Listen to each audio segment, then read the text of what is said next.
ጅማ ልዩ ስሙ መንቲና ተወልዶ ያደገው የ31 ዓመቱ ሁሴን ባለትዳርና የሁለት ልጆች አባት ነው።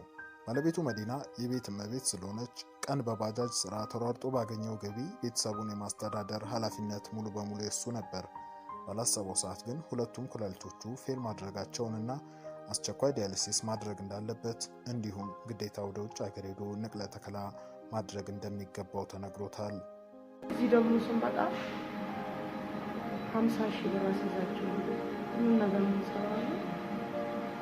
እኛም በወቅቱ 50,000 አይደለም 2,000 ብር የለንም።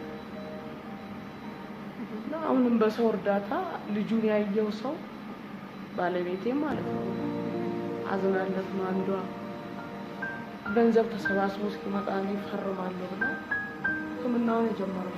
እስካሁን በሐሌዳ ሆስፒታል 6 ጊዜ ዲያሊሲስ ያደረገ ሲሆን ዶክተሮቹ ግን በዚህ መልኩ መቀጠሉ ለጤናው አስኪ እንደሆነና ግዴታ ወደ ውጭ ሄዶ ሕክምናውን ማድረግ እንዳለበት በተደጋጋሚ ገልጸውለታል። እኔም ስራ የለኝም በቃ የሚረዳን የለም እና 3,000 ብር ነው እዚህ ምን ከፍለው እሱንም ሰው በሚልክልን ነው ሰው በሚረዳ እርዳታ ነው የሚታጠበው። ለሱም ሆነ ለቤተሰቦቹ በዚህ ሁኔታ መቀጠሉ እጅግ ከባድ ስለሆነና የግድ ወደ ውጭ ሄዶ መታከም ስላለበት እርዱኝ ይላል። ያካቹ ኢትዮጵያ ልጅ ካሁን ይሄን ዲያሊሲስ ማድረግ ሲማል ባወጣልኝ ገንዘብ የራሴን ምን ነገር የለኝም። ያካቹ ኢትዮጵያ ልጅ እንድትረዱኝ ጠይቃችኋል። የባንክ አካውንቴ 1030